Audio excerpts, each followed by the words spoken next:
Selamat pagi para pemirsa dimanapun Anda berada. Pagi ini saya sudah bersama dengan Romo Jack Lodo atau nama lengkapnya Romo Yakobus Mema. Lodo Mema. Beliau adalah pastor paroki di Gereja Maria Bunda Selalu Menolong, Kamba Jawa, Sumba Timur. Beliau juga adalah deken di Dekenat Waingapu ya, Mo ya. Juga sekaligus sebagai Ketua Unio untuk Keuskupan Betabula, dan bersama saya kali ini beliau coba memberikan kepada kita sedikit sejarah begitu bagaimana beliau bisa membangun gereja semegah ini yang memang sangat simbolik dan ikonik dari perspektif gereja Katolik. Nanti kita akan lihat simbol-simbol apa yang dilukiskan dalam lukisan-lukisan, patung, dan apapun gambar yang ada di gereja yang memang sangat megah ini, dan menjadi satu-satunya gereja yang punya daya tarik destinasi wisata rohani lah untuk kawasan Sumba, khususnya di Sumba Timur. Nah, saya dan beliau juga mengisi celah-celah waktu dari OGF Nusra yang diadakan di Betabula dalam pekan ini. Oke, selamat pagi Romo. Pagi, Romo. Terima kasih karena sudah bisa berada bersama dan berjalan bersama saya dari Betabula ke Waingapu, sehingga kita bisa menikmati kebersamaan seperti perjalanan dua orang murid ke Emmaus gitu ya, Mo ya. Dan memang itulah simbol dan tanda seorang utusan, tidak boleh jalan sendiri-sendiri, minimal jalan berdua-dua, apalagi untuk kita membangun gereja sinodal.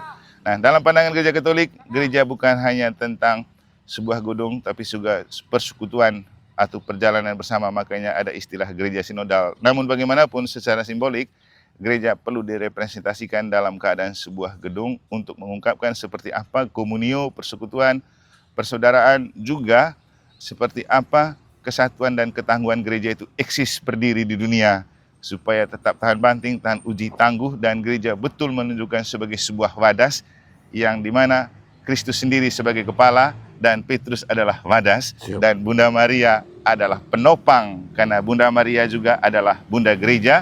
Dan oleh Paus Fransiskus pada tahun 2018, waktu dia masih hidup, dia telah memproklamirkan untuk Bunda Maria menjadi Bunda Gereja dan dirayakan khusus dalam peringatan gereja itu pada setiap hari setelah kita merayakan Pentakosta. Dan sekarang juga kita baru saja merayakan Pentakosta 2 minggu yang lalu, kemudian Hari Raya Tritunggal Yang Maha Kudus, dan kita tahu peran Bunda Maria dalam apapun bentuk karya keselamatan Allah sangatlah vital, dan dia selalu tampak sebagai Bunda Penolong. Mungkin itulah yang melatar belakangi gereja ini berpelindungkan pada Santa Bunda Maria selalu menolong. Selama ini kita hanya mendengar Bunda Maria penolong, kali ini Bunda Maria selalu menolong, karena every time gitu. Dan itu sudah dialami oleh Romo Jack.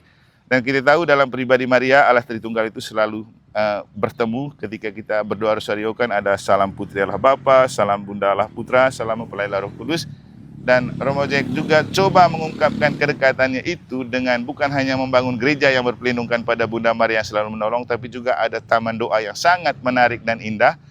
Ada gua Maria, ada patung peta, ada beberapa macam aksesoris yang melengkapi, sehingga taman doa yang ada di samping kanan gereja ini betul mencerminkan sebuah kondisi firdaus ya, Romo ya. Oke, Romo mungkin bisa sedikit menyampaikan kepada kami supaya punya pemahaman dan gambaran apa sih yang melatar belakangi dan sepintas bagaimana Romo berjuang bersama DPP dan umat, juga tentu dengan restu Bapak Uskup, bisa membangun gereja semenarik dan seantik ini. Bukan hanya megah, tapi juga antik.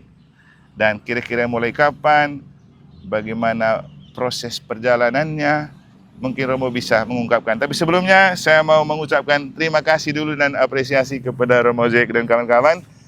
Beliau tidak hanya menerima saya dengan hospitality, tapi juga Holy Spirit, dan memberikan sebuah lukisan tenun khas Sumba, gambar Yesus Kristus. Terima kasih banyak Romo Jack. Semoga kita selalu dipertemukan dan dipersatukan dalam Yesus, karena Yesus adalah alter Christi yang menjadi guru para imam dan selalu mendapat doa dari Bunda Maria, Ratu para imam yang selalu menolong. Silakan Romo. Sejatinya bahwa gedung gereja yang ada waktu itu tidak mencukupi dari segi volume, umat sekitar paling 500 mentok itu. Nah, sementara umat yang datang gereja itu sudah bisa 2 kali, bisa pertama hari Sabtu dan hari Minggu tetap membeludak, apalagi kalau pada hari-hari raya. Nah, maka diambillah kebijakan berdiskusi di dalam DPP, ditambah lagi ketika Bapak Uskup buat kunjungan ke paroki sini, selalu berkata bahwa kasihan umat saya yang ada di luar tidak mengikuti perayaan Ekaristi dengan baik, apalagi di dalam ini panas katanya. Lalu ini perlu direvisi renovasi, lalu tepuk tangan lah rame-rame umat itu. Lalu Bapak Uskup, jangan lihat saya, lihat bosmu di belakang itu katanya. Jadi akhirnya sudah Monsinyur Epon ya Bapak. Bobo pikiran itulah akhirnya menjadi bahan perbincangan di antara DPP, baik 2-3 orang duduk, lalu akhirnya dibawa ke DPP, Dewan Harian, lalu akhirnya kita buat keputusan, lalu mengajukan ke Bapak Uskup. Lalu Bapak Uskup mengiyakan, ya. Sebelum membongkar gereja yang lama itu, kita memang butuh waktu sekitar 2 tahun lebih untuk sosialisasi, Romo. Karena saya merasa bahwa membangun satu karya, baik itu menghadapi orang ada yang setuju, ada yang tidak, tapi saya mau berjuang 2 tahun lebih itu kita sosialisasi ke umat supaya mereka merasa memiliki. Apa artinya kita hadirkan sesuatu tidak menjadi miliknya, menjadi satu barang asing gitu kan. Nah, ya walaupun demikian bahwa dalam perjalanan itu menemukan kendala, tetapi dari kami para imam dan teman-teman DPP yang lain melihat sebagai satu spirit ya. Ya, biasalah di mana-mana ketika mulai sesuatu ada yang mau, ada yang tidak, begitu dengan berbagai alasan. Cambuk begitu ya. Cambuk ya. Tetapi bahwa itu tidak membuat semangat umat sebagian besar itu surut untuk memulai, mengawal, berjalan bersama dengan segala keterbatasannya. Ya syukur pada Tuhan, Romo. Pada tanggal 7 September 2015 itu mulai pembongkaran gereja yang pertama itu. Nah, dan bantuan banyak pihak, lalu dalam waktu yang tidak lama kita selesai pembongkaran, lalu kita mulai pengukuran untuk ukuran gereja yang seperti sekarang ini. Ya bukan tanpa kendala sih, Romo. Kendala baik dari dalam maupun dari luar itu. Tetapi kita selalu ada pada ranah melihat itu sebagai daya dorong untuk lebih. Kalau saya tipe pribadi yang mental kerupuk, mungkin saya suka kabur dari sini. Mungkin tidak jadi, Romo. Ya. Ya, begitupun dalam pengumpulan dana, ada begitu banyak catatan, tapi bahwa saya berpikir dengan nama pelindungnya, Maria Bunda selalu menolong, dia selalu memberikan. Ketika saya pada tahap mentok dan tidak tahu mau buat apa, Bunda Maria selalu memberikan harapan baru. Seolah-olah dia berkata, untuk apa kamu sibuk, saya yang cari uang kok, asal kamu kerja, macam gitu. Nah, jadi akhirnya terus berproses, dan untuk saya sudah seperti ini, Romo. Ini sudah jadi gitu ya. Ya, begitu. Begitu kira-kira, Romo, gambarannya dari start awal. Lalu memang kontribusi umat sampai ini hari ya mendekati 2 miliar lah. Begitu, 2 miliar. Selebihnya itu dari donatur untuk membantu. Ada yang bantu dalam bentuk uang, ada yang bantu dalam material. Ya, ada begitu banyak orang yang berkehendak baik yang memberikan bantuan karena merasa bahwa gereja itu hanya beda tempat, tetapi semestinya gereja Katolik itu satu, kudus, Katolik, dan apostolik. Gitu. Sifat gereja. Sifat gereja ya. Sehingga banyak orang yang terketuk untuk membantu kami, begitu. Oke Romo. Kan gereja ini sudah mulai dibangun, katakanlah pembongkaran tahun 2015 ya. Iya. Berarti peletakan batu pertamanya kira-kira mulai tahun berapa?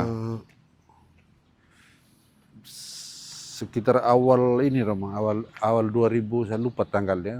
2016. 2016 ya. Ya. Berarti dari merencanakan itu dari tahun 2013 awal.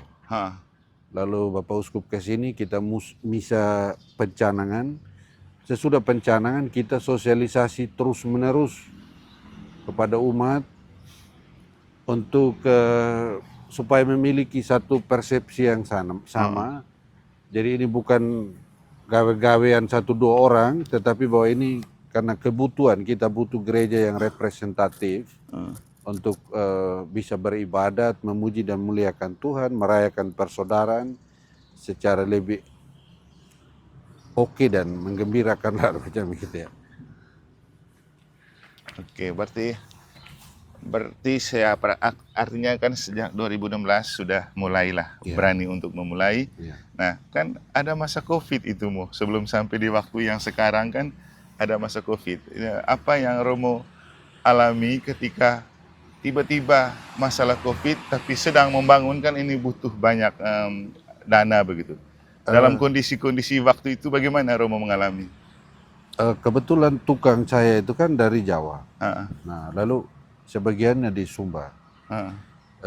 Kita tetap kebetulan dana ada, lalu tukang juga itu bisa pulang. Karena semua di blok tidak bisa pulang.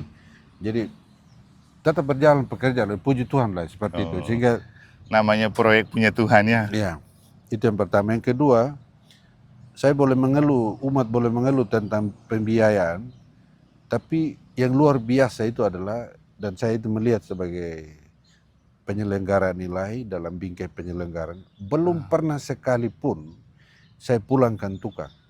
Macam kamu pulang dulu ya, saya uang habis, tidak habisan dana, nanti saya panggil lagi. Belum pernah jalan sekali. Tetap berjalan seolah-olah Tuhan menyiapkan begitu. Oke, Romo. Dan banyak hal yang dalam rancangan secara gambar ini banyak hal yang ditambahkan di dalam. Pokoknya ada inspirasi ini sehingga tampilan seperti itu. Kalau ikut gambar awal itu banyak hal yang tidak ada di dalam. Berarti banyak yang berkembang dalam perjalanan sambil berdoa menemukan inspirasi gitu ya. Jadi ini istilahnya discernment gitu. Karya roh yang berkarya melalui refleksi doa dan karya-karya Romo kan. Nah, saya sempat sering dengar cerita lepas dalam kebersamaan ngopi bersama kita kan Romo. Ada suatu masa di mana katakanlah masa-masa padang gurun dalam sebuah proses dan proyek begitu. Tentu membangun proyek besar seperti ini, nomor satu sih ini kan rencana dan kehendak Allah, kita yakin itu. Maka untuk apapun yang diproyekkan oleh Allah, pasti dia sendiri tahu caranya untuk mengeksekusi dan menyelesaikan. Cuman kan dari sisi manusiawi dan duniawi, kita juga pasti menemukan hal yang membuat kita macam mungkin merasa cemas, gelisah, takut kalau sampai tidak jadi. Saya yakin bahwa dalam proses panjang untuk mengerjakan apa yang sebesar ini pasti ada masa suram, ada masa-masa indah, masa romans dan masa suram lah. Kira-kira menurut pengalaman Romo selama proses membangun gereja ini yang sudah 90% sudah mau selesai ya. Kira-kira masa-masa romans dan masa-masa suram yang dialami dan bagaimana Romo menghadapi itu kira-kira gimana? Di antara banyak pengalaman itu pasti banyak. Kalau mau jujur Romo ya, kalau sejak awal gereja ini ketika dibongkar, itu ketika kita sudah mengadakan ibadat di depan gereja yang lama itu, dan sebagai satu bentuk korban kita bunuh 1 ekor babi, lalu sudah itu tukang mulai bongkar bunyi sana, saya kembali ke kamar saya dan saya menangis jadi-jadinya. Tuhan ini apakah memang kehendak-Mu atau saya kurang percaya diri ketika itu Rom. Membongkar dan apakah nanti jadi gitu. Ada kecemasan manusiawi gitu ya. Nah, sebelum itu Rom memang sudah ada satu video 3 dimensi yang kita baik interior, eksterior maupun interior. Jadi kita itu bahan sosialisasi ke umat. Hanya pertanyaan besar dalam diri saya, mungkinkah satu ketika seperti ini? Ya. Dan syukur pada Tuhan dalam perjalanan bahkan lebih dari itu kita buat jadi tampilan nanti seperti ini. Ya. Memang Romo pada titik tertentu waktu itu saya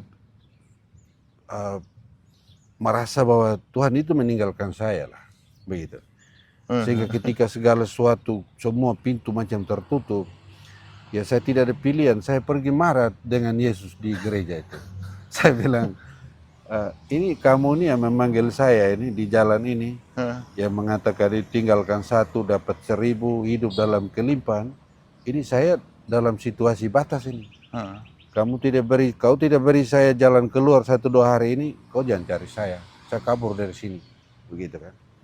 Nah, percaya tidak percaya Romo, 2 hari kemudian saya dapat SMS dari keuskupan bahwa saya ada dana pembangunan masuk 2 miliar. Oi, mujizat. Jadi pegawainya bilang, Romo, dana Bapak Romo ada masuk 2M. Saya tidak mau takutnya orang lain punya kan. Nah, lalu saya kedatangan tamu, lalu sesudah tamu pulang, lalu ada telepon lagi dari pegawai itu bilang, Romo saya dikirim SMS tadi katanya. Nah, tentang apa? Romo punya dana ada 2 miliar masuk. Dia, apakah ada ekonom situ? Lalu saya bicara dengan Romo Hugo, saya dikasih provisiat karena belum pernah ada dana masuk sebanyak itu. Ada satu penderma selalu tidak mau disebutkan namanya. Penderma utama saya, dia kirim 2 miliar itu. Nah, sesudah tutup telepon dari keuskupan itu pembicaraan, saya bilang saya mau ke gereja mau ngomong apa? Iya. Lapor. Saya mau pergi sana mau berdoa apa lagi? Apakah saya pergi marah lagi? Dan saya tidak ada nyali untuk pergi gereja. Dan hanya saya besoknya saya bisa syukur bahwa Tuhan kau hebat gitu ya. Jadi langsung bisa syukur ya. Dari mulai ketika itulah Romo, pengalaman itu yang membuat saya bangkit. Nah, seolah-olah Yesus bilang, baru itu saja kau sudah marah saya di gereja, macam gitu. Dan situ Romo, jadi memang kalau bagi saya, hadirnya sebuah karya harus ada satu rasa percaya diri. Sehingga kita tidak mundur gitu. Dan dengan itu, rahmat demi rahmat pasti kita alami. Nomor 1 percaya pada Tuhan, yang kedua percaya diri. Sendiri ya. Jadi istilahnya itu bermodalkan nekat, dengan menyadari bahwa ada tangan Tuhan selalu terulur. Itu aja. Dan prinsip saya bahwa kita buat bukan untuk keagungan manusia, tetapi menonjolkan manusianya, tapi demi kemuliaan nama Tuhan begitu. Jadi itu salah satu kekuatan saya bersama umat, rekan-rekan imam, ya. Walaupun ada pertentangan sana sini, tapi saya melihat sebagai satu gesekan-gesekan kecil. Biasa untuk semakin mendaki lebih pasti dan sampai ke puncak gitu. Romo sendiri punya moto tabisan apa sebenarnya? Saya Tuhan engkau tahu. Jadi komunikasi Yesus dan Petrus. Jadi, Yesus tanya Petrus, apakah engkau mengasihi aku? Yang jawaban terakhir ya. Tuhan engkau tahu segala sesuatu. Engkau tahu bahwa aku mengasihi. Mungkin itu yang diungkapkan waktu doa pasrah tingkat tinggi itu, ketika sudah tidak bisa mau omong apa lagi dan kesannya dalam keadaan marah, tapi sebenarnya mau menunjukkan Tuhan engkau tahu keadaan sekarang ini, masa tidak mau urus gitu. Seperti itu Romo memang. Dan itu tentu karena Tuhan tahu isi hati Romo, Tuhan tahu untuk apa Romo membangun gereja, makanya segala jalan itu dibuka. Karena Tuhan kan sendiri pernah bilang apa di kitab Nabi Yesaya ya, rancanganku bukan rancanganmu, jalanmu bukan jalanku. Dan saya yakin Romo bersama umat pakai betul prinsip Bunda Maria selalu menolong ini. Fiat voluntas tua Saya tidak tahu Romo ya, saya bukan mau omong apa ya. Saya sampai pada tahap mungkin Tuhan mau pakai saya. Jadi ketika saya ditabiskan menjadi imam 7 Oktober 2005, penempatan pertama itu di paroki ini. Paroki Maria Bunda Selalu Menolong ini. Nah, ketika itu memang saya ucapkan banyak terima kasih kepada Patriolius Luli. Ketika itu masih gereja Wara. Ini salah satu stasi. Membangun gereja-gereja stasi itu pada tahun 80-an itu pakai bambu, jadi semi permanen. Dan ketika itu sebagai imam muda ya, melihat gereja yang hampir jatuh dan sebagainya, ini aduh Tuhan, ini karena bagaimana caranya untuk menghadirkan sesuatu yang baru dan ada saja orang begitu yang membantu itu Romo. Jadi waktu saya pastor pembantu di sini Romo, ketika itu saya di Proki ini waktu itu 2 tahun 2 bulan. Jadi saya membangun satu stasi Santo Petrus dan Paulus Hamba Praing. Nah, sesudah itu sesuai SK Bapak Uskup saya dipindahkan ke Waikabubak. 1 tahun lebih di sana. 2009 itu tepatnya 8 November 2009 saya dilantik jadi pastor Proki di sini Romo. Oh ya? Ya. Lalu ketika itu berproses kelancar begitu. Jadi donatur orang-orang yang berkehendak baik itu membantu dan hampir semua gereja stasi sudah permanen, Romo. Nah, lalu akhirnya ibaratnya itu kita serangan ala bubur panas itu, Romo. Jadi dari pinggir lalu ada arah ke pusat ini. Bukan, saya berpikir begini, Romo. Kalau bukan RM di depan, seorang imam bukan siapa-siapa, begitu. Sehingga untuk saya secara pribadi tidak pernah ada satu rasa bahwa bisa buat ini buat tidak. Seperti Rasul Paulus lah, syukurlah kita dipakai ini, bisa mengejawantakan kebaikan Tuhan di dalam kebersamaan dengan yang lain, teristimewa dengan umat ya. Begitu. Oke. Karena tadi ada istilah penting dari Romo Jack, karena ada gelar RM di depan itu yang membuat segala sesuatu itu jadi mungkin. Dan ini dia bos dari para RM ini. Ya, Mister Jesus Christ. Ya, selama saya jadi imam dan sejak proses membangun gereja ini Romo, saya sering diajak ke Eropa, ke Holy Land, Siara, ya. Ya juga sama omong, kalau bukan RM saya belum lihat itu Holy Land 3 kali. Sama Lourdes dan Fatima. Itu belum 4 kali ke sana. Mungkin bisa pergi. Tetapi bahwa itu satu persoalan yang cukup serius. Tapi bahwa selalu diajak sebagai pembimbing rohani, hanya karena ada Romo di depan. Ya? Kalau tidak ada, nganceng Oke, ini sebuah pengakuan yang juga membuat kita bisa menghubungkan dengan kegiatan ongoing formation para Romo Unio untuk Regio Nusra pada kesempatan ini, karena dalam refleksi kemarin kita juga berbicara dan mendalami tema tentang Imam Unio itu dalam Pesiara Harapan.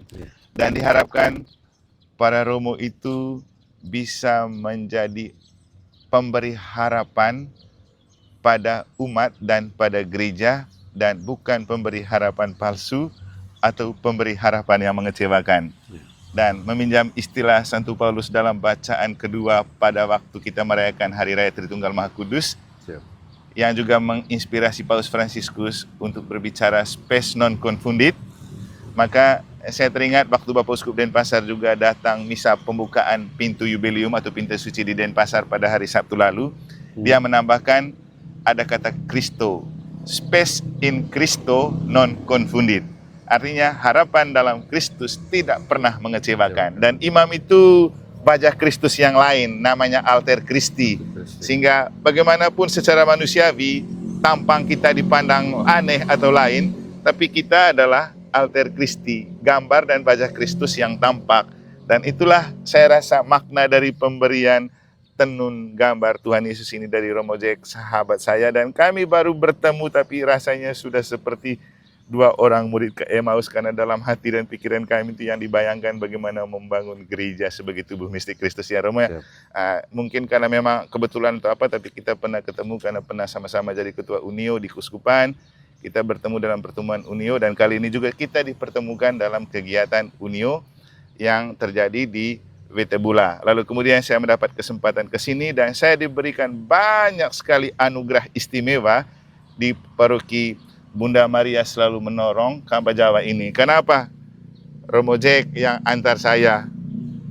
Habis itu saya dikasih makan, minum, nginap. Tadi pagi-pagi dikasih gambar ini lagi. Semalam saya diajak ngobrol di depan Bunda Maria di Taman Doa. sebuah situasi dan kondisi yang sangat mengasihkan, dan inilah pentingnya persahabatan dan persaudaraan para imam yang kemudian kita bingkai dalam istilah priest helping priest. Bantuan yang lebih besar adalah membagi pengalaman pastoral untuk makin diteguhkan dan dikuatkan, dan kami memiliki sense of belonging akan panggilan yang kami miliki. Nah, Romo Jack, saya rasa menarik ketika bercerita tentang begitu ditabiskan pertama kali ditempatkan di paroki ini, dan moto tabisannya Tuhan Engkau tahu segala sesuatu dari Santo Petrus. Dan bercerita tentang Santo Petrus ini kan ada yang menarik juga, walaupun dia tampak pelin-pelan di hadapan Yesus.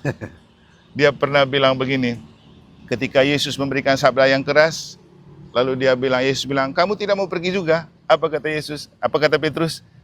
Tuhan, kepada siapa lagi kami akan pergi? Sabdamu adalah sabda kehidupan dan kebenaran. Nah, kita kalau ke dalam gereja, juga nanti akan di video kita tayangkan, itu persis di samping kanan altar itu ada gambar Santo Petrus, dasar dan peletak gereja, dan saya rasa ini membingkai Romo Jack untuk selalu membayangkan moto tabisan yang ia miliki, karena setiap kali merayakan misa di dalamnya, dia teringat akan moto itu, Tuhan Engkau tahu segala sesuatu. Dan itulah kenapa Romo Jack dalam situasi tertentu, ketika menemui situasi batas, dia datang di hadapan Yesus dan hanya dalam tanda kutip marah Yesus. Masa dibiarkan saya begini? Sudah tahu bahwa saldo sudah minus, tapi pekerjaan jalan terus. Bagaimana? Nah, dalam tempo 2 hari tiba-tiba 2M masuk. Wah, ini saya rasa sesuatu yang manusia tidak bisa melakukan kecuali kekuatan iman dan doa dan rahmat imamat ya, Mo ya. Kalau bukan karena RM tadi, kita tidak ada apa-apanya. Oke, terima kasih banyak Romo Jack. Ini menjadi sebuah pengalaman istimewa, dan saya yakin Bapak Ibu, paling penting untuk kita tidak hanya menikmati gereja yang megah, agung, dan penuh aksesoris ini, tapi yang paling penting adalah bagaimana kita berjalan bersama dalam membangun gereja ini, dan yang paling penting dengan gereja semegah ini dan dengan cara Tuhan membantu kita, menunjukkan kepada kita bahwa Tuhan itu sayang dan cinta dengan kita semua. Dan semoga kita bisa menikmati gereja ini sebagai anugerah terbesar Tuhan, dan menjadi sangat so sweet menurut saya. Kenapa? Romo ditabiskan pada 7 Oktober 2005. Saya dengar cerita semalam bahwa tanpa Romo meminta, Bapak Uskup merencanakan untuk menabiskan gereja ini oleh Duta Vatikan pada tanggal 7 Oktober 2025. Ya, 7 Oktober lagi ya.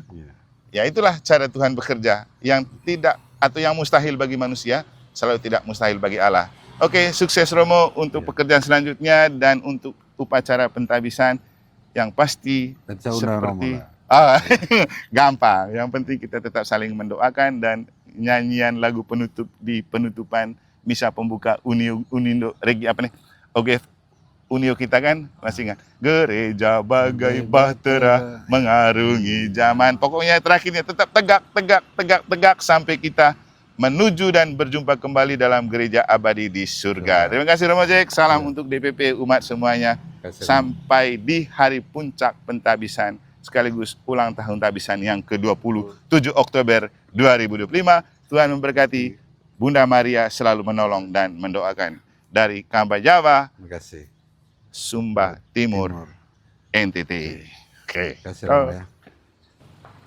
Inilah wajah salah satu gereja terbesar di Sumba Timur, tepatnya Paroki Maria Bunda Selalu Menolong Kamba Jawa di Waingapu. Oke. Ini dilihat dari sudut pandang jalan raya. Pagarnya antik loh.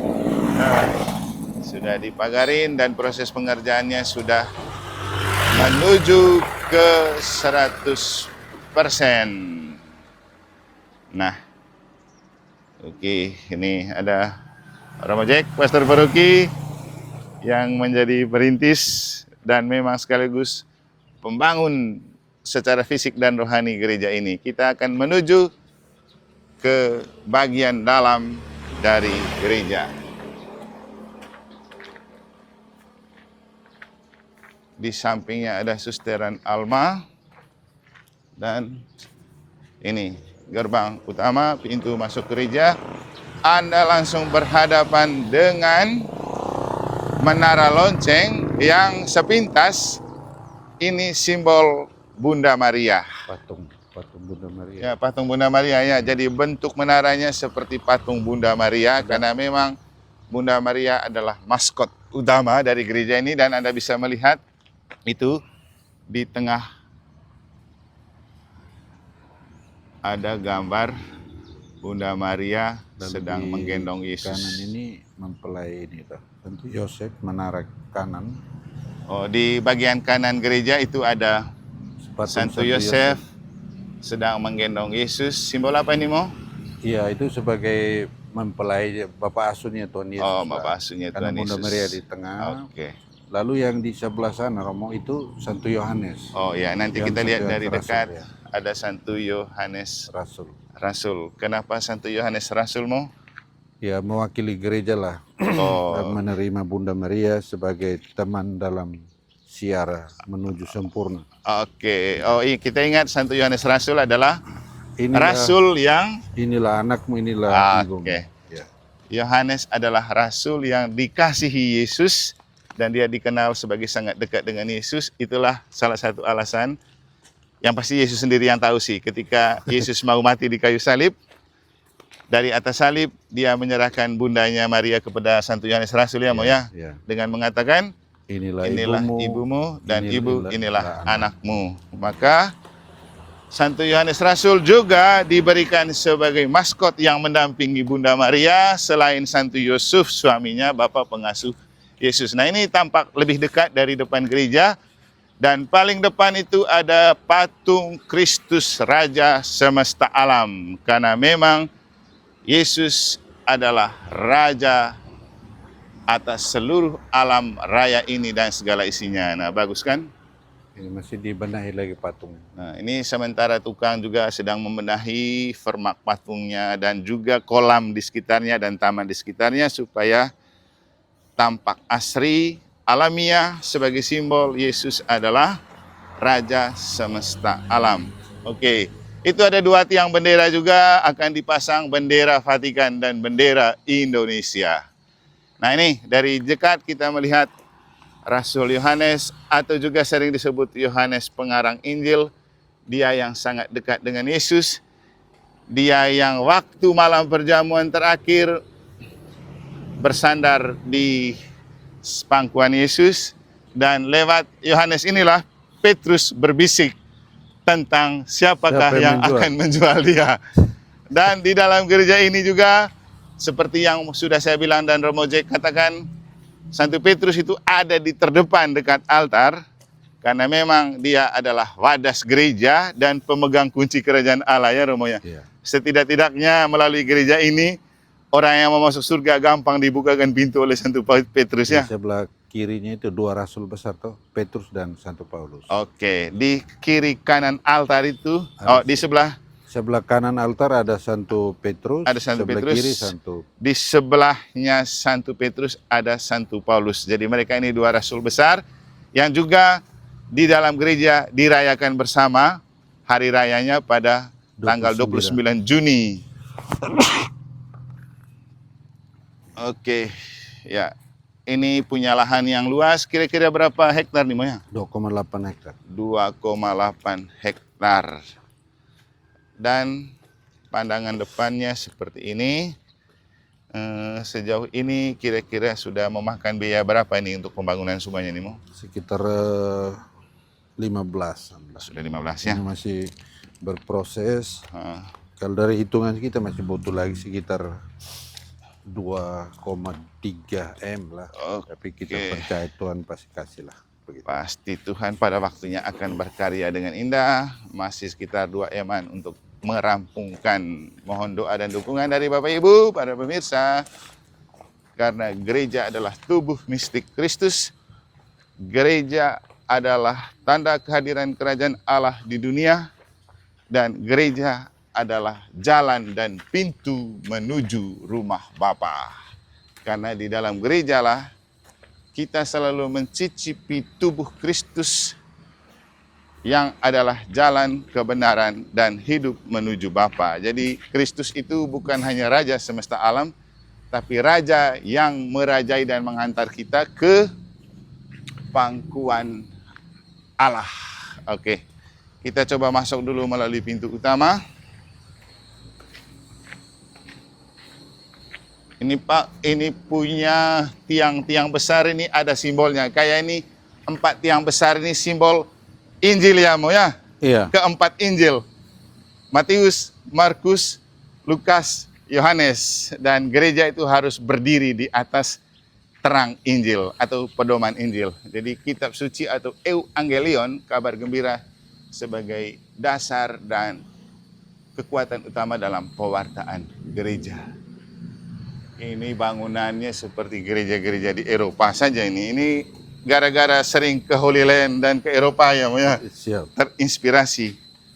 Dan menurut pengakuan Romo Jack, dia pergi ke Holy Land dan ke Eropa itu juga sambil menyerap banyak pengalaman sebagai inspirasi untuk kemudian membangun dan menata gereja ini setidak-tidaknya selain berciri Katolik dengan sifatnya yang kudus, Katolik, dan apostolik, juga merepresentasikan surga yang ada di dunia. Makanya Anda bisa melihat inilah suasana di dalam, di altar utama.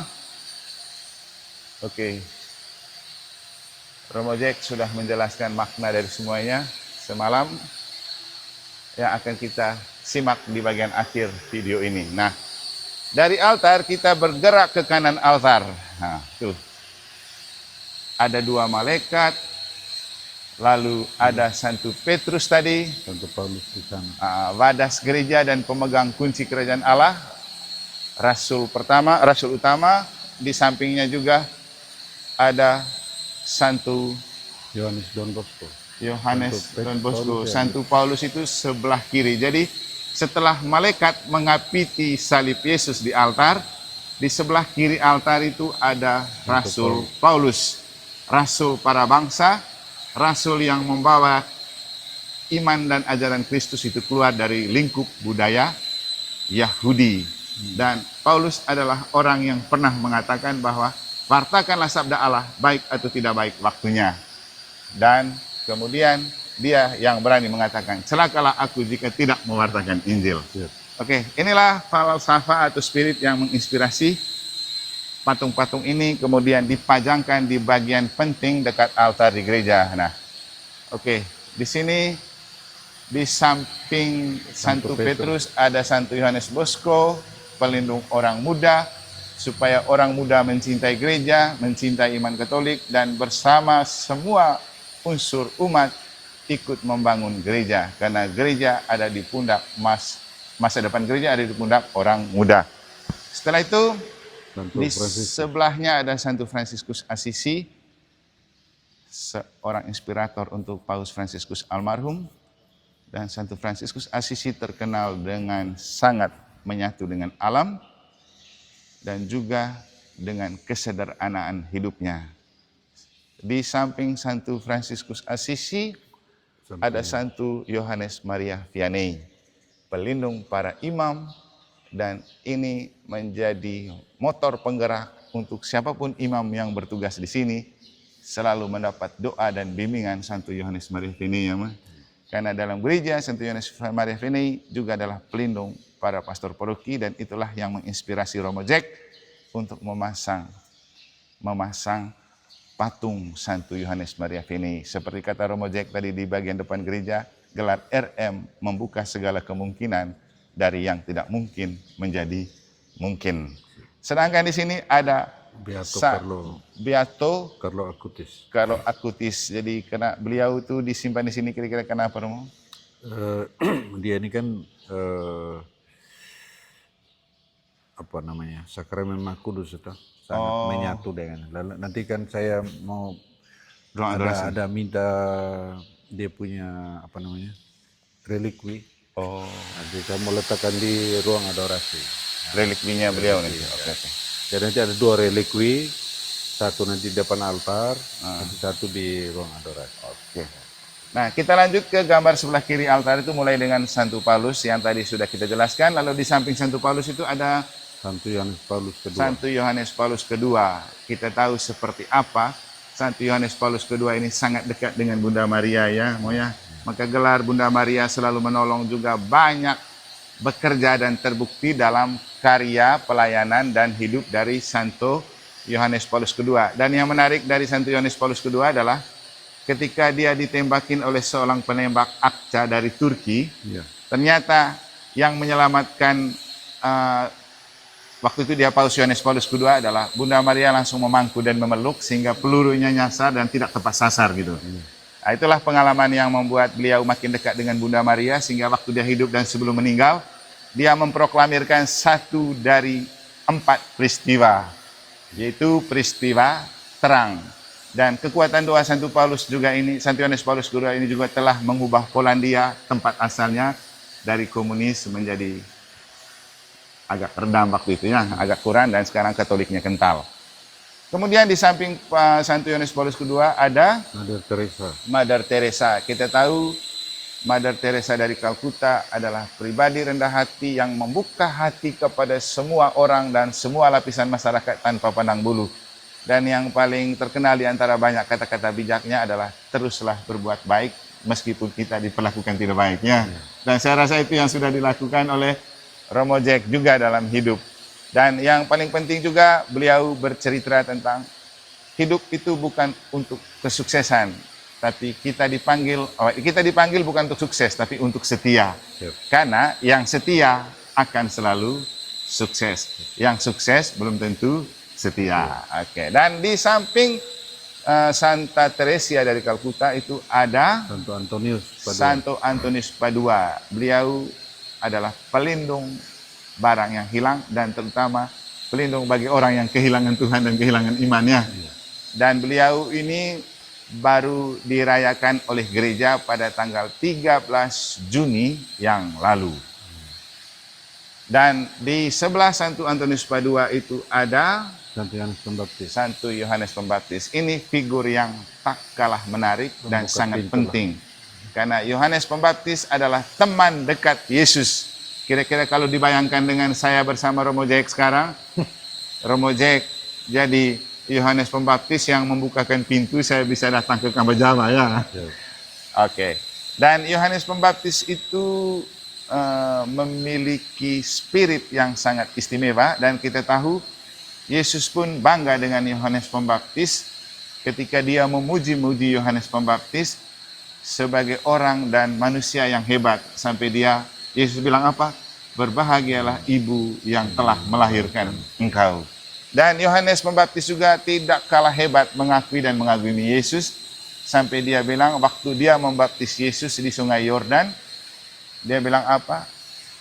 Kepada orang banyak dia bilang, aku membaptis kamu dengan air, tapi dia akan membaptis kamu dengan Roh Kudus.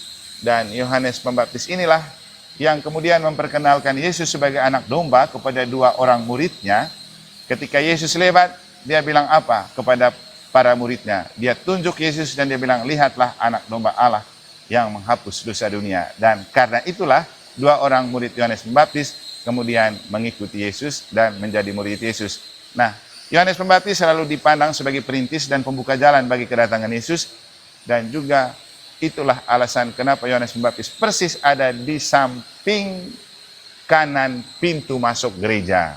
Karena Yohanes Pembaptis membuka pintu bagi umat datang menikmati kemesraan dengan Yesus melalui sabda dan ekaristi. Karena dalam ekaristi kita menikmati dan mencicipi sabda Allah yang adalah bahasa atau roh dari Tuhan dan tubuh Kristus dan darahnya dalam perjamuan.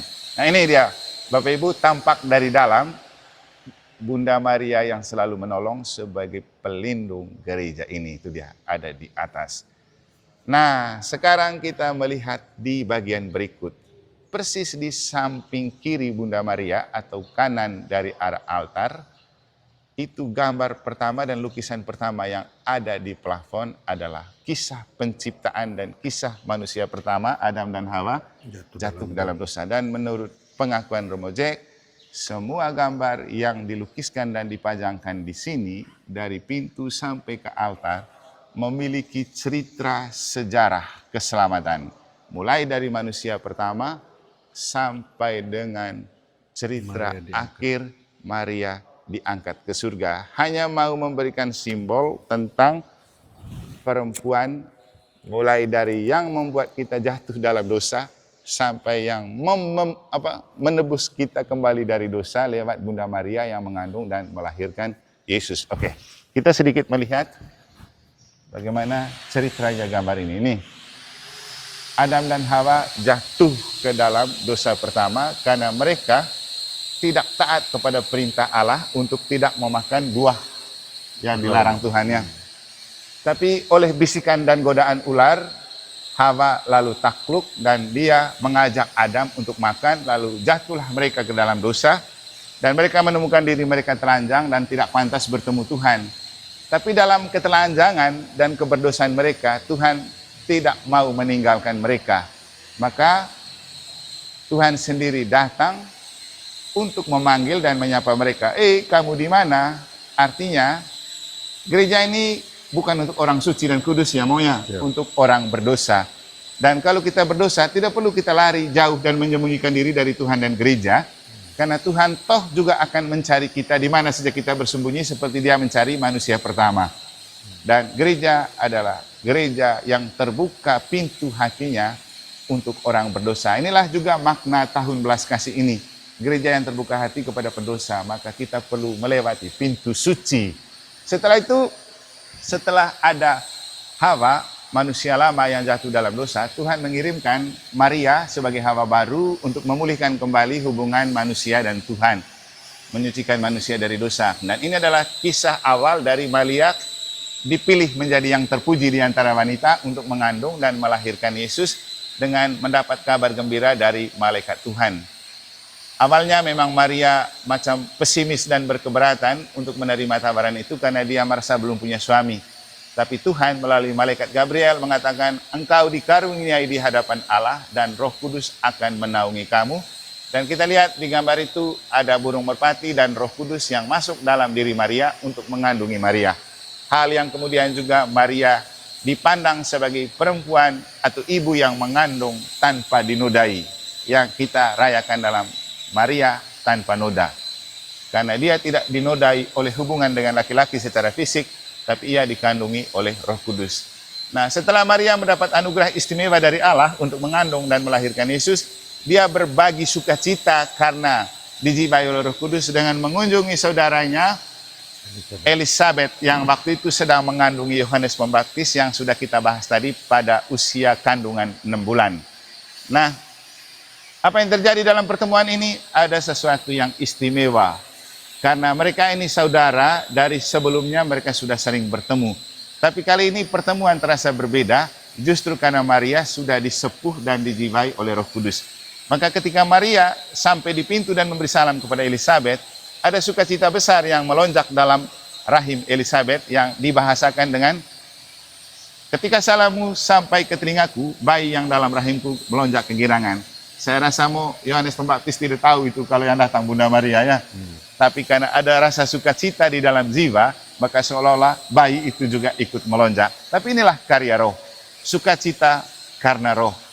Jadi kalau kita bertemu dalam roh, pasti ada sukacita yang tak terbantahkan. Nah, setelah gambar Bunda Maria mengunjungi Elisabeth, lalu masuk ke peristiwa Maria melahirkan Yesus di kandang di Bethlehem bersama Yusuf, para gembala, dan ada para majus yang datang berkunjung. Jadi kisah penebusan itu sudah tampak dalam inkarnasi Yesus yang lahir melalui rahim Bunda Maria. Nah, cerita selanjutnya berlanjut ke pintu bagian kanan gereja. Pintu masuk bagian kanan itu setelah ada cerita tentang Yesus yang dilahirkan, Yesus sudah besar dan bersama Bunda Maria, Yesus melakukan karya keselamatan. Dan yang paling hebat dari semua cerita keberadaan Bunda Maria dan Yesus di masa muda Yesus adalah ketika mereka diundang menghadiri pesta perkawinan di Kana. Waktu itu Tuan pesta mengalami kekurangan anggur, dan Bunda Maria adalah orang yang peduli untuk menolong kekurangan yang ada. Kalau saja kita mau maknai lebih lanjut, apa sih urusannya Bunda Maria dengan Tuan pesta? Apakah Maria seksi konsumsi, ketua konsumsi? Dan kenapa sampai sedetil itu dia memperhatikan kekurangan Tuan pesta? Biasanya kita manusia kalau pergi pesta, lihat Tuan pesta kurang, itu jadi bahan gosip dan omongan. Tapi Bunda Maria melihat kekurangan, dia langsung datang mendekati Yesus dan berbisik, "Nak, mereka kehabisan anggur." Apa respon Yesus? "Maupakah engkau daripadaku ibu, saatku belum tiba." Tapi dengan iman dan kepercayaan Bunda Maria, dan dengan motivasi untuk menolong, dia tetap percaya bahwa Yesus akan membantu. Maka dia meminta para pelayan untuk ikut saja apa yang dia minta, dan kemudian Yesus meminta mereka mengisi tempayan-tempayan itu dengan air, dan setelah itu Yesus membuat mujizat, mengubah air menjadi anggur. Ya, karya keselamatan dalam diri Yesus sudah tampak melalui kedekatan dengan Bunda Maria. Tentu kita bisa bertanya, seandainya tidak ada pesta perkawinan di Kana dan Maria tidak hadir, apakah mujizat pertama bisa terjadi? Jawabannya, apa Romo Jack? Tentu tidaklah. Itu tidak. Selanjutnya, bawa dalam doa, karena di samping gereja ada taman doa. Temukan jawaban di sana dari Yesus dan Bunda Maria yang ada di Gua Maria. Nah, setelah itu kita ke kisah selanjutnya. Setelah Yesus berkarya, Yesus akhirnya mencapai puncak karyanya untuk menyelamatkan dan menembus dunia dengan memanggul dan mati di salib. Nah, ini kita ambil gambar yang terkait dengan keberadaan Bunda Maria dalam sengsara dan salib Yesus, ya Moya. Dan di sini kita tahu bahwa dalam perjalanan memanggul salib dari rumah Pilatus sampai ke puncak Golgota, Maria dalam perhentian itu cuma ditampakkan satu kali, di perhentian keempat. Mereka saling beradu pandang. Tapi yang paling penting adalah kesetiaan Bunda Maria untuk hadir, menghibur dan menyertai putranya melaksanakan misi menyelamatkan dunia sesuai rencana dan kehendak Bapa. Dan puncak persekutuan cinta dengan Bunda Maria itu terjadi ketika Yesus sudah digantungkan di salib, dan secara resmi seperti yang dikatakan oleh Romo Jack tadi dijelaskan depan gereja, waktu itulah secara resmi Yesus menyerahkan gereja kepada Bunda Maria, yang disimbolkan dengan menyerahkan Bunda Maria kepada Yohanes, ya, murid yang dikasihi. Nah, ini murid yang dikasih itu ada di gambar gereja depan mengapiti Bunda Maria bersama Santo Yosef tadi. Nah, waktu itu Yesus bilang, "Ibu, inilah anakmu," dan kepada Yohanes Pembaptis dia bilang, "Inilah ibumu." Maka sejak saat itulah Yohanes Pembaptis diberikan mandat untuk membawa Bunda Maria ke rumah Yohanes Pembaptis. Dan menurut cerita, Yohanes Pembaptis kemudian menitipkan Bunda Maria tinggal di rumah tinggal di rumah Maria Magdalena. Dan yang paling penting bahwa setelah ditinggalkan Yesus naik ke surga, mereka sering berkumpul bersama para rasul untuk berdoa bersama sambil menantikan hadirnya Roh Kudus yang dijanjikan oleh Yesus sebelum dia naik ke surga. Nah, setelah itu kita melihat gambar di sebelah setelah Yesus memberikan mandat kepada Yohanes dan Bunda Maria untuk memelihara dan menjaga gereja. Di sebelahnya kita melihat gambar Bunda Maria mendapat upah dari seluruh pengorbanannya, sehingga di sini kita menemukan gambar Maria diangkat ke surga. Bukan, Bapak. Oh, perempuan dan naga. Oh ya, ini sebelum Maria diangkat ke surga, kita melihat sebuah pergulatan besar antara perempuan dan ular yang mengingatkan kita pada cerita ini. Di pintu gambar pertama, ular berhasil menaklukkan manusia.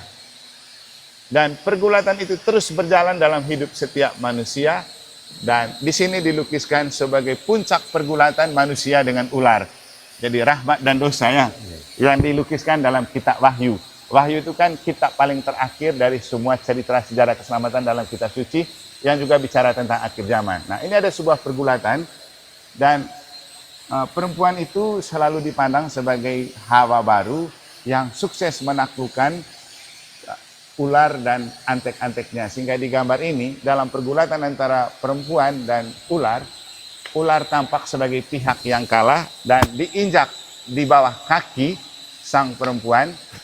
Dan kemudian dia disuruh makan kembali buah yang pernah dia pakai untuk menjatuhkan manusia dalam dosa pertama. Sehingga di situ kita lihat ada gambar lukisan perempuan menginjak naga dan ularnya sedang makan buah. Artinya kembalikan dosa dan maut kepada ular.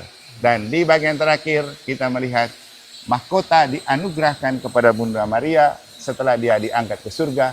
Dia dimahkotai di surga. Berarti Maria sudah berada di surga bersama Yesus, bersama para kudus, dan selalu menjadi pendoa untuk kita. Sehingga setiap kali kita merayakan Ekaristi di sini, di gereja ini, kita merayakan perayaan perjamuan surga yang ada di dunia bersama Bunda Maria, para rasul, para kudus, dan para malaikat yang menghubungkan dunia dan surga, kita dan Tuhan. Oke, selamat datang ke gereja Bunda Maria selalu menolong Kamba Jawa, Sumba Timur, Wai Ngapu.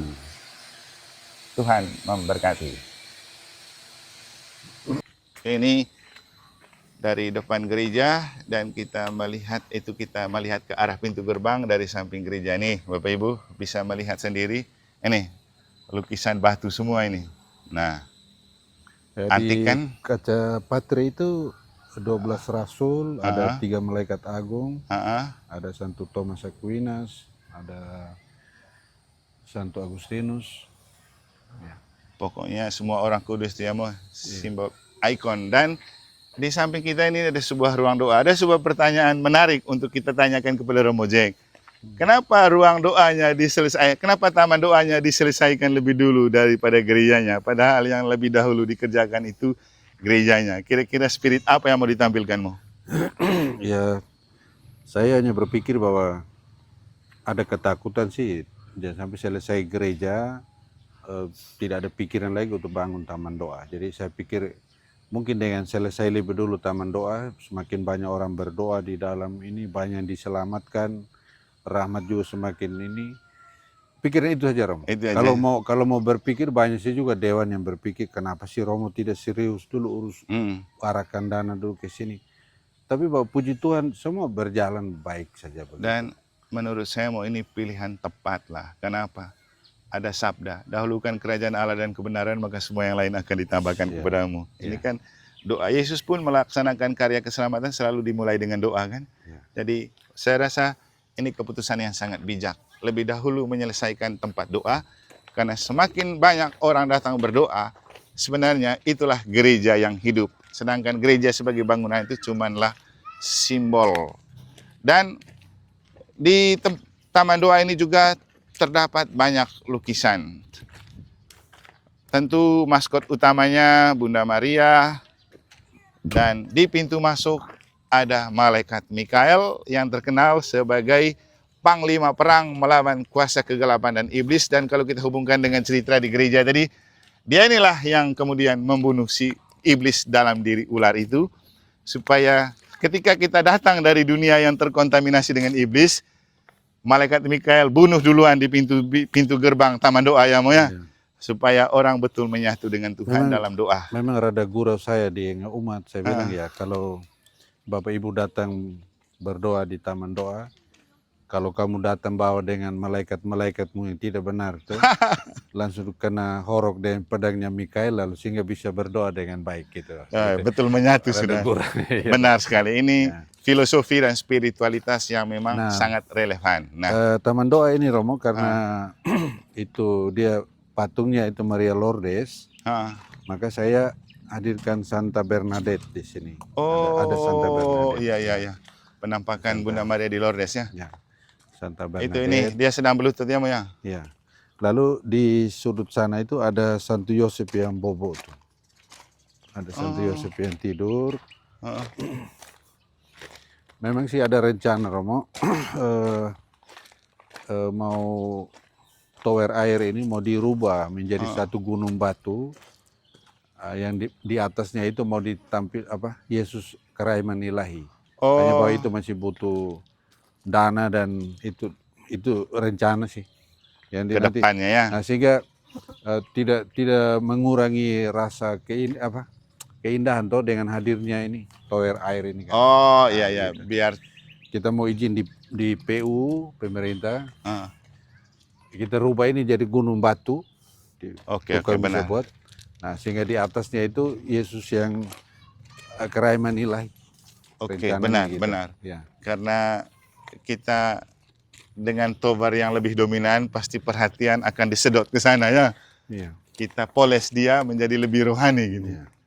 Memberikan roh kepada materi. Saya ingat itu bahasanya Monsinyur Hilarius Datsliga waktu jadi ketua komisi PSE di KBI. Oke, Bapak Ibu, ini ada tadi siapa nih siapa yang tidur Santo nih? Yosef yang tidur. Santo Yosef yang tidur. Artinya, Ya, ada doanya juga situ. oh ada doanya. Ada Santa Bernadette sini. Ini ada Santa Bernadette. Kenapa Santo Yosef tertidur ditaruh di sini? Pasti ada ceritanya. Karena Yosef kalau tidur justru menjadi kesempatan berahmat. Karena dalam tidurnya Yosef, Tuhan selalu datang melalui malaikat memberikan inspirasi dan jalan keluar untuk persoalan yang dialaminya. Iya. Waktu dia mau hendak menceraikan Maria dengan diam-diam, malaikat Tuhan datang dalam mimpi, jangan kau ceraikan dia. Waktu Yesus ada dalam ancaman pembunuhan Herodes, malaikat datang dalam mimpi Yosef dan mengatakan, kamu harus segera lari ke Mesir. Jadi Bapak Ibu, kalau seorang teolog pernah mengatakan bahwa kalau kita mau sukses dalam hidup, kita harus memakai 3 tempat dan kesempatan ini untuk mendapatkan inspirasi dan iluminasi. Namanya bed, dan bus. Bed pertama tempat tidur. Ya, tidak semua tidur sih yang mendapat inspirasi. Tapi sejarah keselamatan Yesus dalam pelukan kasih Santo Yosef telah berkarya melalui mimpi-mimpinya untuk menyelamatkan. Jadi tidur, bed. Yang kedua, bed itu tempat mandi. Bisa menjadi inspirasi. Saya sendiri mengalami banyak inspirasi itu waktu sedang mandi saat menyiapkan khotbah atau bahan-bahan presentasi, karena kita ingat dengan Archimedes. Hukum Archimedes itu ditemukan pertama kali ketika dia menceburkan diri ke dalam kolam. Dan yang ketiga itu bus.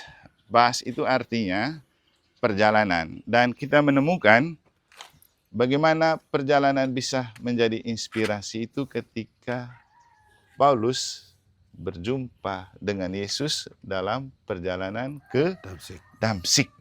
Dan memang banyak inspirasi dalam hidup kita temukan ketika kita sedang dalam perjalanan. Termasuk inspirasi untuk berjumpa dengan Romo Jack pada kesempatan ini juga ditemukan dalam perjalanan OGF Region Nusra. Kalau perayaan Jumat pertama kita rayakan di sini kan ada altarnya. Atau hari-hari raya lain selain hari Minggu kita di sini, dan umat antusias sekali untuk ini orang berdoa ini sampai jam 1:30 pagi. Malam subuh ya. Ya senanglah sebagai pastor begitu ada animo, ada alternatif lain daripada orang umat bermasalah dan dia cari tempat lain untuk cari dukun lagi. Ya, cari dukun atau lebih parah lagi tempat hiburan, stres sampai bunuh diri kan ya. Jadi coba ini altar. Ya. Oke, ini altarnya Bapak Ibu di gua. Oke, inilah. Nah, ini karena dia patung Maria Lourdes, saya sedikit curi-curi sedikit tentang bentuk tempat lilin di Lourdes. Di sana. Gitu. Jadi biarpun umat saya tidak sempatkan diri ke Gua Lourdes yang di Prancis, ini sudah adalah seperti duplikatnya. Ya. Dan kalau jalan di sini asik, batunya kerikil, jadi yang asam urat dan kolesterol bisa pijit-pijit juga di sini, Bapak, sambil berdoa, berkeliling, berjalan. Seperti di Taman Getsemani lah. Awalnya Romo saya pasang 2 balai joglo ini. Itu ada 2 joglo. Semestinya itu untuk orang mungkin berefleksi sebelum mungkin antrian doa gitu kan. Tapi dalam perjalanan saya lihat itu menjadi tempat diskusi yang kurang bagus. Maka selera timur naik ya. Maka balai joglo yang ini nih nanti saya akan pasang Santo Yudas Tadeus. Karena ada banyak orang yang berdevosi kepada Santo Yudas Tadeus, dan menurut pengakuan itu kalau novena 9 hari, mungkin hari kelima itu sudah dapat apa yang diminta itu. Oh ya, Yudas Thaddeus ya? Iya. Dan ini ada satu kesaksian sebuah keluarga yang sangat merindukan, kan dia keluarga, dia ibu itu dari Protestan, ikut suaminya masuk Katolik. Nah, dalam perjalanan itu banyak pergumulan hidup yang bisa ada solusinya, dan dia mengalami saat-saat beram itu karena devosi kepada Santo Yudas Thaddeus. Nah, maka dia sampaikan dari satu anggota dewan, tolonglah kalau boleh biar itu patung Santo Yudas itu kecil sekali, yang penting ditempatkanlah di taman doa. Nah, saya melihat itu, lalu akhirnya saya sudah membuat patung Santo Yudas Thaddeus, nanti akan ditempatkan di Balai Joglo yang ini. Nah, sesuai permintaan Romo Eman, nanti saya mungkin akan pasang Yesus di Taman Getsemani di satu sana, di Balai Joglo yang satu. Jadi Yesus sedang berdoa di Taman memang Getsemani. Selama ini Romo saya masih cari-cari itu kira-kira yang pasnya di sana itu apa. Tapi dengan kunjungan Romo Eman ke sini, saya aminkan bahwa itu saya akan pasang patung situasi Yesus di Taman Getsemani. Oke, semalam saya anjurkan Romo Jack begitu karena saya lihat dan ada rencana bahwa nanti di depan akan dipasang perhentian jalan salib. Saya lalu berpikir cerita tentang jalan salib Yesus ke Golgota akan dimulai dengan pergumulan doa di Taman Getsemani. Oke, jadi inilah Taman Doa Romo Jack.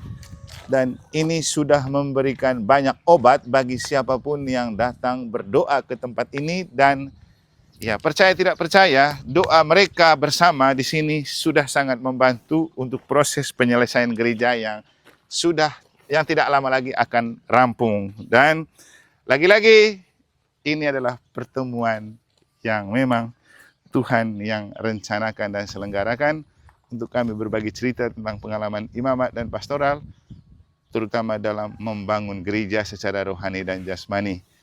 Kita berakhir di depan Gua Maria, karena Bunda Maria adalah ratu para imam, dan Bunda Maria pasti selalu menolong kita dalam keadaan dan kondisi apapun. Salam sehat untuk Anda semua dari Paroki Bunda Maria selalu menolong, Kamba Jawa, Sumba Timur, Wai Ngapu. Saya bersama Romo Jack, bersama rekan-rekan Romo, umat, mengucapkan selamat pagi, salam sehat, tetap bersatu dalam doa untuk gereja kita makin kokoh, tangguh, kuat, dan memancarkan kerajaan Allah di dunia. Profesiat untuk pentabisan pada 7 Oktober 2025, semoga tidak ada perubahan, dan profesiat juga untuk Romo, karena hari itu adalah hari spesial, Romo Jack merayakan hari ulang tahun tabisan yang ke-20 tahun. Terima kasih Romo. Oke. Ya. Mantap. Oke, kita sedang di muka Gereja Santa Maria Selalu Menolong. Ini dia. Di Wai Ngapu, Sumba Timur.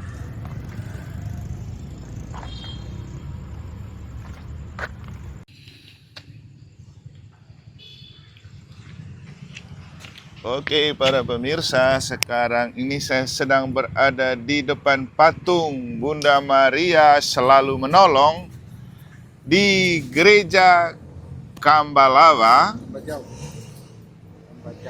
Kamba Jawa di Sumba Timur, bersama Romo Jack selaku pastor paroki yang sudah berjuang dengan iman yang tangguh dan perjuangan yang gigih membangun sebuah gereja yang sangat-sangat indah dan megah.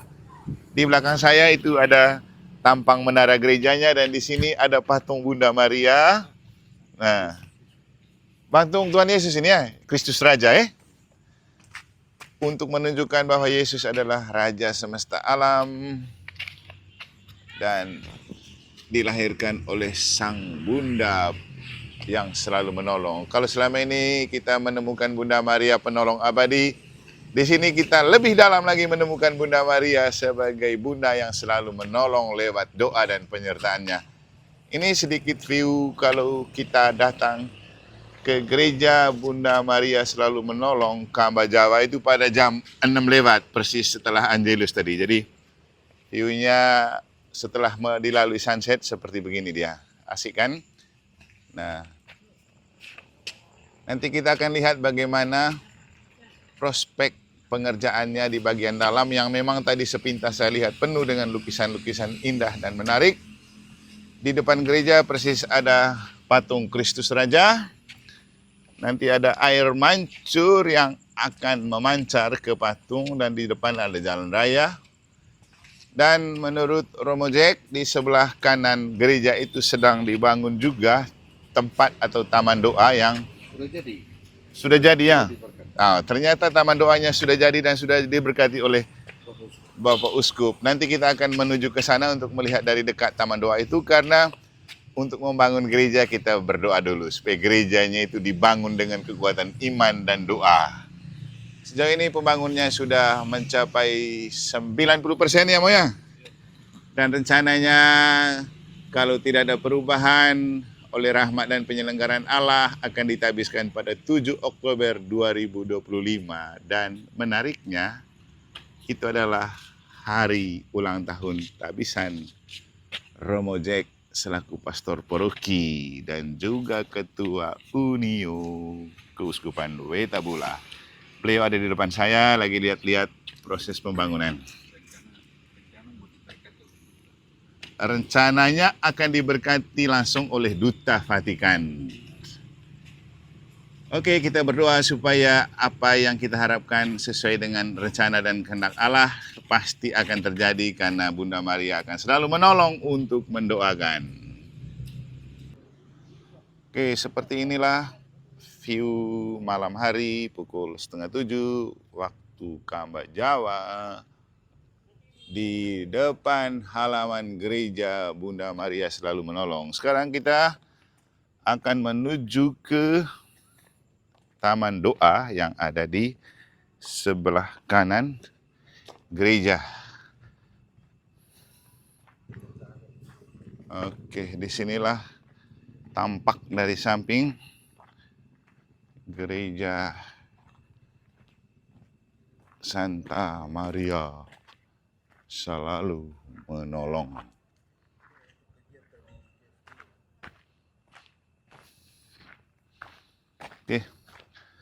Oke, persis di pintu samping gereja, di samping altar ini lihat.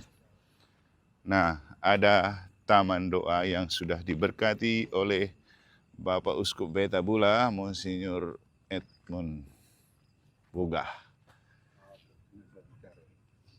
Pada tanggal 2 Februari lalu.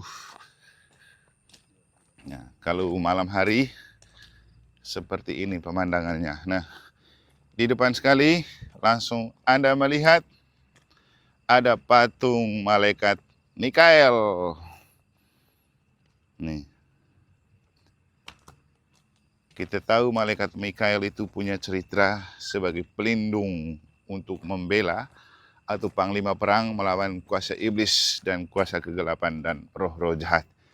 Jadi sebelum datang berdoa ke sini, Anda dibersihkan dulu dari kontaminasi dengan kejahatan dan iblis dengan pedang dari yang dimiliki oleh malaikat Mikael.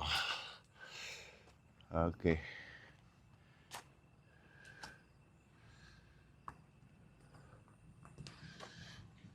Taman doanya asik.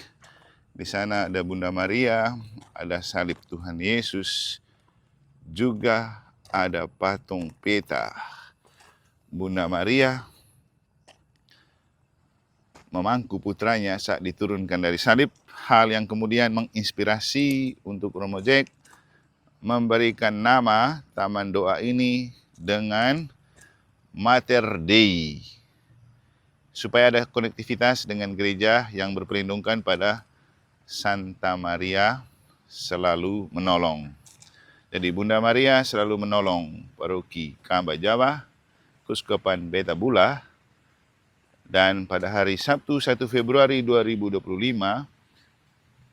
Taman Doa ini telah diresmikan dan diberkati oleh Yang Mulia Bapak Uskup Keuskupan Wetabula, Monsinyur Edmund Woga CS SR, dan diresmikan oleh Pastor Paroki Maria Bunda Selalu Menolong, Kamba Jawa, Romo Yakobus Lodo Mema, PR, atau yang sering disebut dengan Romo Jack, selaku Ketua Unio untuk Imam Unio Keuskupan Wetabula. Dan saya sendiri datang ke sini karena mengisi waktu sedikit dari OGF Regio Nusra di Wetabula yang sudah mulai terjadi dari kemarin, dan mengisi waktu sedikit untuk beremaus, berjalan-jalan sambil melihat taman doa dan juga gereja yang sudah akan rampung dibangun oleh Romo Jack dan kawan-kawan seperti yang tampak di depan atau di samping kiri taman doa ini. Oke, setelah lampu dinyalakan tampaknya menjadi seperti ini.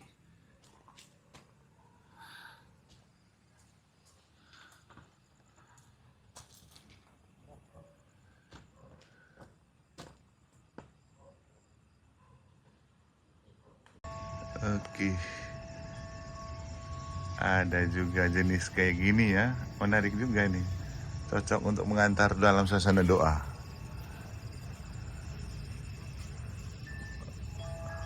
Nah, kayak gamelan nih, tapi panjang bunyi. Mau cari tuh.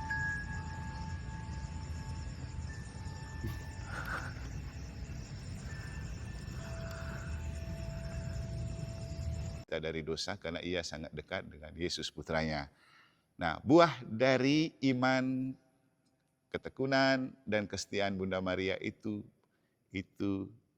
tampak digambar dekat altar. Mahkota surga dianugerahkan kepada Bunda Maria, dan oleh Tuhan Bunda Maria diangkat ke surga. Dan Bunda Maria lalu kemudian menjadi satu-satunya perempuan yang diangkat ke surga lalu dimahkotai di surga. Artinya apa? Ketika kita datang ke gereja ini, yang adalah kesempatan kita merayakan di altar ini perayaan surga di dunia melalui perjamuan anak domba, maka bersama Bunda Maria yang dimahkotai di surga, dan Bunda Maria yang kemudian diangkat menjadi pelindung gereja ini, Bunda Maria Selalu Menolong, itu juga mendapat anugerah mahkota surga. Jadi ke gereja ini yang penuh simbolik, secara fisik memang tampak megah, tapi tentu yang lebih penting adalah secara rohani, di balik kemegahan gereja ini, kita mendapat keteguhan dan kemegahan iman, dan kemuliaan Tuhan dapat kita temukan ketika kita merayakan Ekaristi dan berdoa melalui Bunda Maria. Kira-kira itulah sepintas spiritualitas yang menghiasi pembangunan gereja ini dan pelbagai macam bentuk ornamen yang menghiasi gereja ini. Profisiat untuk Romo Jack, selamat datang ke gereja Bunda Maria Selalu Menolong, Kamba Jawa, Sumba Timur. Terima kasih Romo Jack, sampai ketemu lagi. Ya, membangun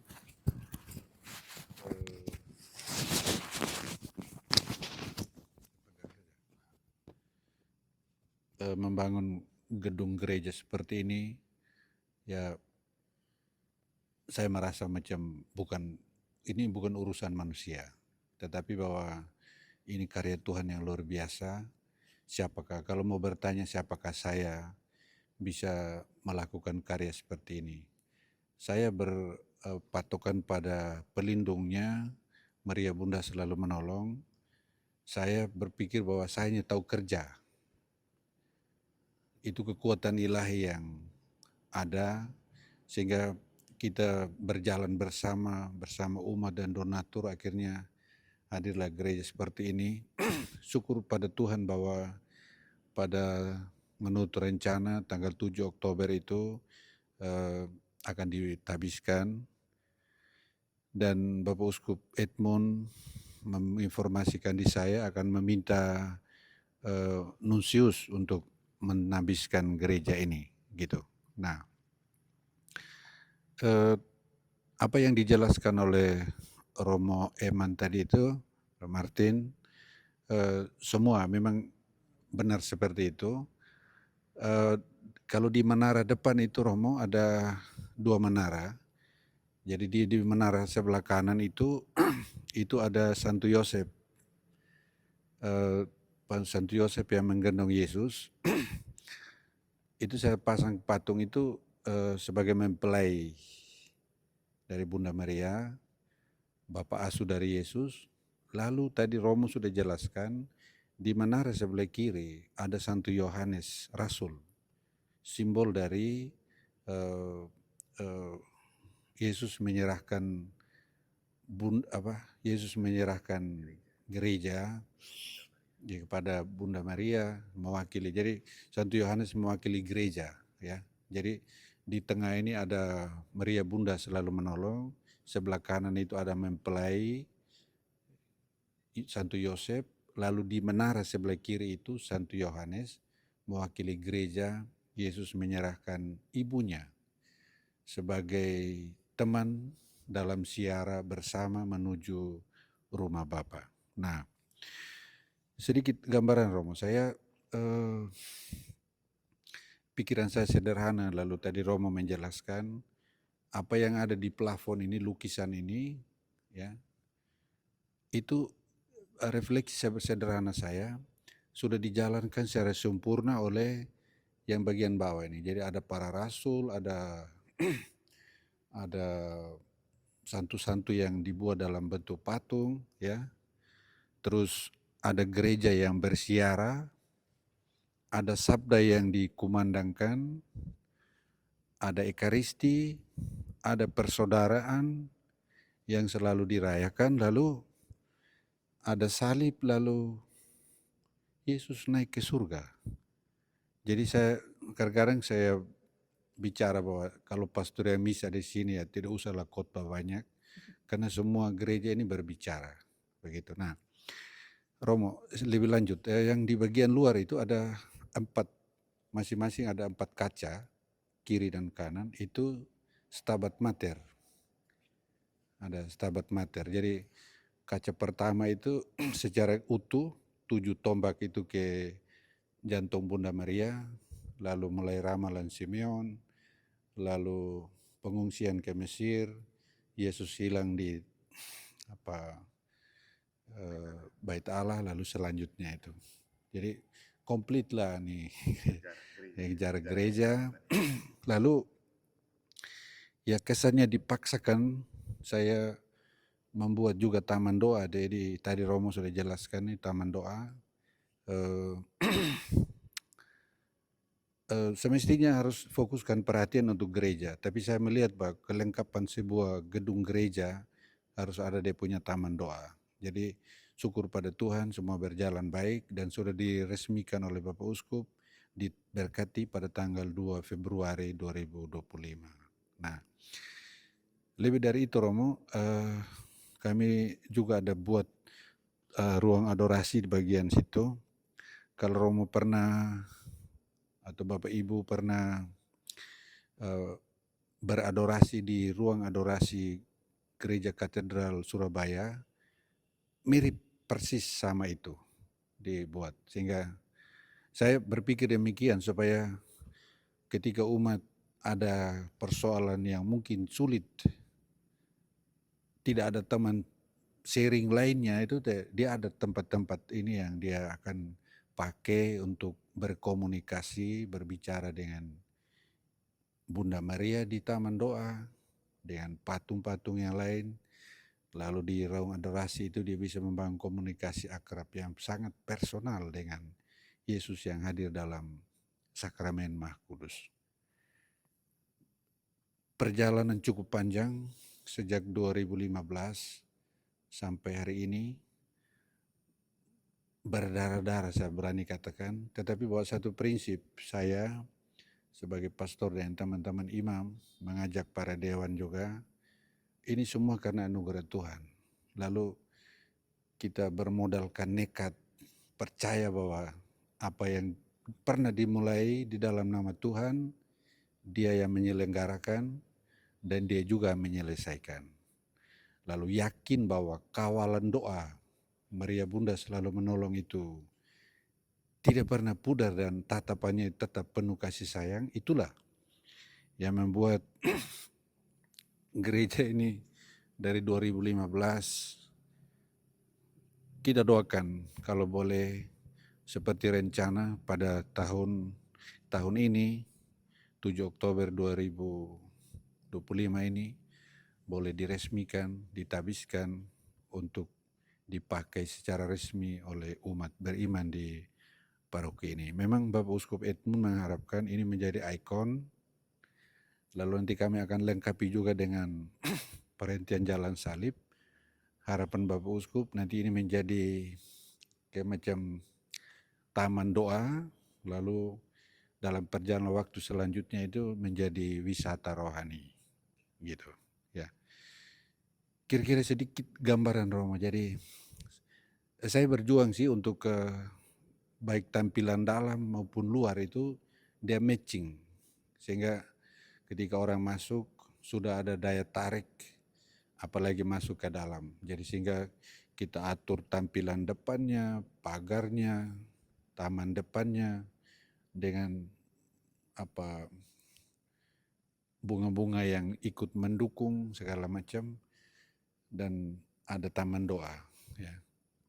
Dan syukur pada Tuhan, sesudah diresmikan itu taman doa, setiap malam itu kebanyakan malam orang datang berdoa sampai jam 1:30 umat datang berkeluh kesah di hadapan Bunda Maria sebagai teman siara dalam suka dan duka ya.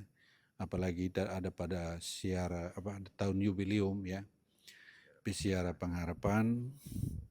Mungkin itu jadi semua hal yang kita buat ada manfaatnya untuk pertumbuhan perkembangan iman umat ya. Sehingga kalau dia mengalami persoalan di rumah, ada tempat lain di mana dia bisa bersharing bebas, gosip-gosipan dengan Bunda Maria, jauh lebih baik gosipan di taman doa ketimbang dia pergi di tempat lain yang berujung mungkin fatal begitu. Jadi itu saja Romo, terima kasih kunjungan Romo ke Paroki Kambaja di sela-sela kesibukan OGF, meninggalkan kesibukan dan datang ke Kambajawa karena merasa mau saling mendukung satu akan yang lain sebagai Imam Projo. Dan secara pribadi saya apresiasi kehadiran Romo di Kambajawa ini. Gitu Romo. Terima kasih. Terima kasih Romo Jack untuk pertemuan yang sangat istimewa, persis di rumah Tuhan yang berpelindungkan pada Bunda Maria selalu menolong. Dan Bunda Maria sebagai Ratu para Imam, selain membantu menolong umatnya di paroki ini, dan pembangunan gereja ini juga menolong kita para imam, karena Bunda Maria adalah Ratu para Imam. Tentang penampilan dan tampak luar dari gereja, nanti akan kita sharekan besok. Sekian dan terima kasih. Salam untuk Anda semua. Terima kasih untuk para donatur dan semua yang ikut mendoakan. Sukses selalu, Tuhan memberkati. Terima kasih. Oke. Sudah.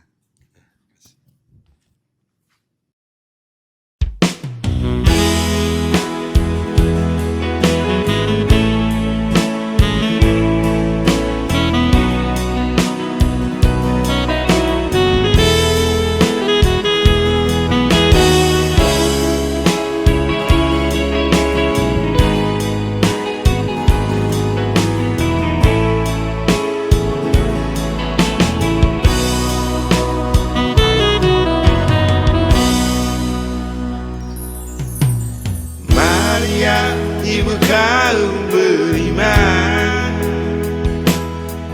dipilih Allah untuk menjadi terpuji di antara wanita. Hatinya terbuka pada kehendak Allah, dengan abdikan rahimnya bagi Sang Putra Allah. Maria, ibu kaum beriman, menjadi ratu para imam, membalut hati para imam. Dalam hati sang buah hati, Yesus Kristus.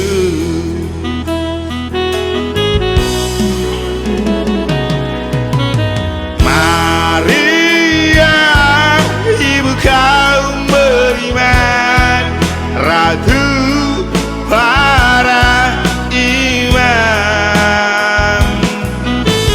Terpujilah engkau di antara wanita, dan terpujilah buah tubuhmu, Santa Maria, Bunda Allah. Doakan kami orang yang berdosa ini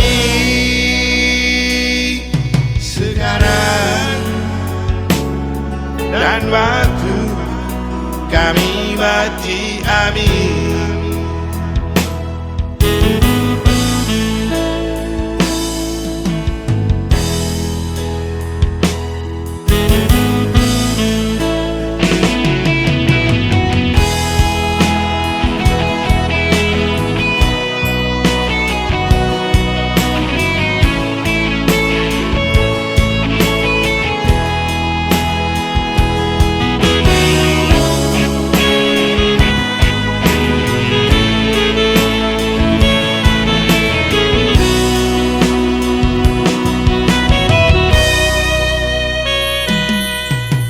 Maria, ibu kaum beriman,